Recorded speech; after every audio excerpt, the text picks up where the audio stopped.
Hey everyone, it is hot out, summertime.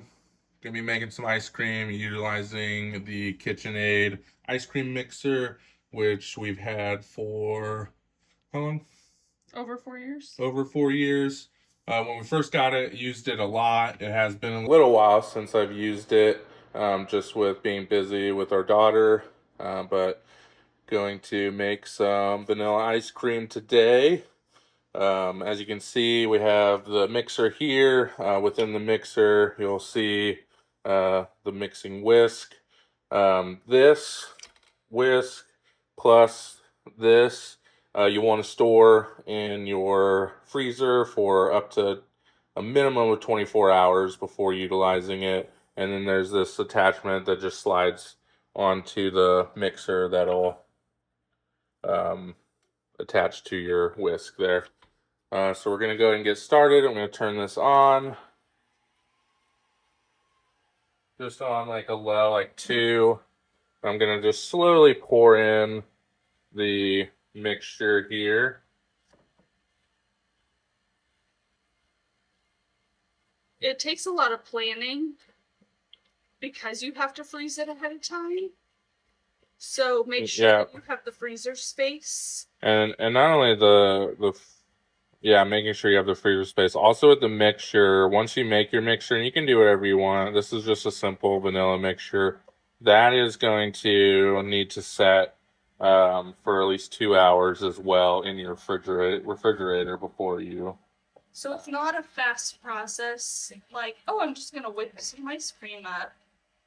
No, in the ice cream it does take, I think it's like I said, it's been a while. Probably around like 15 to 20 minutes of this just stirring.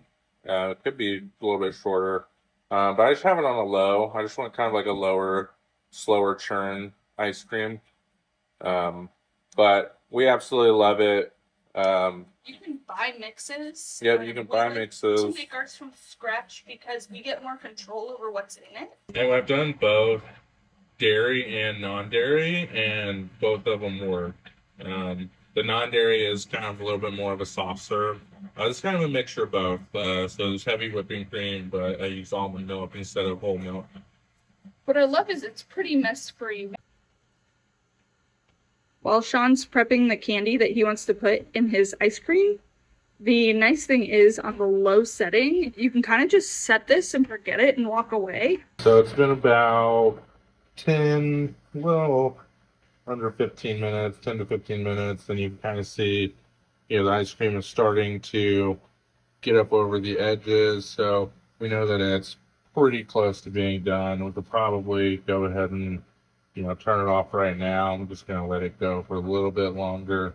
But as you can see, this is when you know that we're close to being finished. So I'm going to do some chopped up Kit Kats and some peanut butter cups. For mine, I'm not going to throw those in and mix it. I don't think that I've ever thrown in any ingredients in the mixer. What I'll do is once we put it into our container, then I'll just throw in the ingredients. All right, everyone, here's the finished product. When you take this out, just make sure that this attachment stays there. It does just slide off pretty easily. Can be kind of frozen to the bottom. But if you use a little muscle work, it comes right out.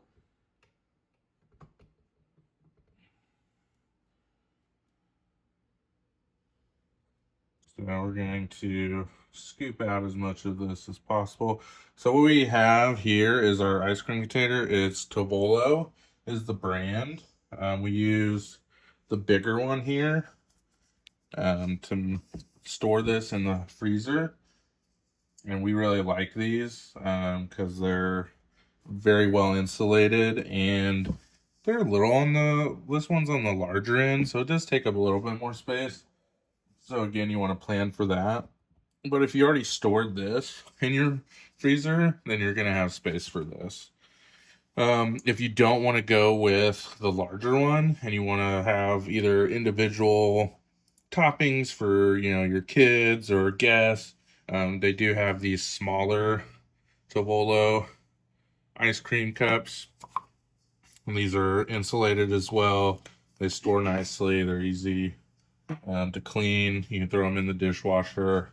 But we utilize this larger one here. I like to mix, just hand mix my toppings into here. But it's pretty cool. I mean, yeah, it's a long process in the fact that you have to keep everything frozen for a while before you utilize it, but when 10 to 15 minutes and you have homemade ice cream. And I don't know if you got down in here, you can see how cold this thing still is. I mean, the ice cream's stuck to the side here. So this KitchenAid attachment is only compatible with certain types of KitchenAids. So make sure you check that yours is compatible together. But we are obsessed with it. Don't use it as much as we would like to, just out of time. But we do love the results. And you can see this bigger container. You know, it's easy just to throw your ice cream in there and then mix your toppings in there, which is nice. So you don't have to do it in a separate bowl. We'll link all of these items that we have in the description below.